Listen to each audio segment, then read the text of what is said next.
তো হ্যালো বন্ধুরা, সবাই কেমন আছো? আশা করি সকলেই ভালো আছো। তো আজকে আমরা কথা বলতে চলেছি তোমার ছোঁয়া নাটকের পার্ট 4 কে নিয়ে। অর্থাৎ পার্ট 4 এ কী হতে চলেছে বা কী হতে পারে।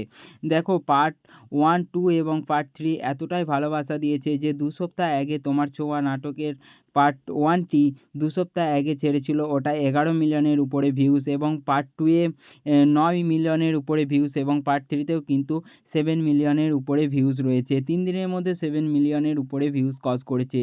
তো পার্ট 4 নিয়ে মানুষের সত্যিই আজও তর্ক এবং বিতর্ক রয়েছে যে পার্ট 4 এ কী হতে চলেছে। যেহেতু আমরা তোমার ছোঁয়া নাটকের পার্ট 1, 2 এবং 3 তে টনিকে এবং সাথীকে নায়ক নায়িকা হিসাবে দেখে এসেছিলাম, কিন্তু তার পার্ট 3 তে দেখানো হয় যে টনির গার্লফ্রেন্ড, অর্থাৎ আগের একটি গার্লফ্রেন্ড ছিল যার নাম সালমা। তো সালমার যেখানে নাম ছিল মিমি। তো সালমাকে আমরা পজিটিভ এবং নায়িকা হিসাবে, হিরোইন হিসাবে দেখে থাকি। কিন্তু তোমার ছোঁয়া পার্ট 3 তে অর্থাৎ লাস্ট সিনে সালমাকে ভিলেনের এন্ট্রিতে দেখা যায়, নেগেটিভ রোলে দেখা যায়। কেন সালমাকে নেগেটিভ রোলে দেখা যায়?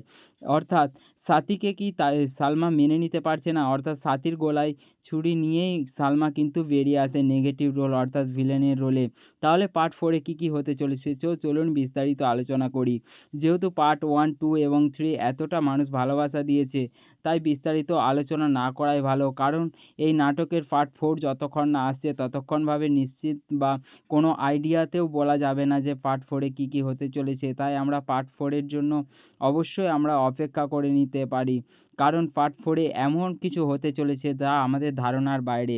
তাই এইসব নিয়ে আমি আলোচনা করব না। তো আমি বলব যে পার্ট 4 যাতে খুব তাড়াতাড়ি চলে আসে। পলিগ্রাম টিভি চ্যানেলের মালিকের কাছ থেকে এইটুকুই রিকোয়েস্ট, এবং তোমরা অবশ্যই এই ভিডিওটাকে অনেক শেয়ার করো যাতে এই ভিডিওটা অনেক ভাইরাল হয় এবং পলিগ্রাম টিভি চ্যানেল এই তোমার ছোঁয়া নাটকের পার্ট 4 খুব তাড়াতাড়ি দিয়ে দেয়। সো চলো, দেখা হচ্ছে পরবর্তী ভিডিওতে। ততক্ষণের জন্য ভালো থাকুন, সুস্থ থাকুন, টাটা।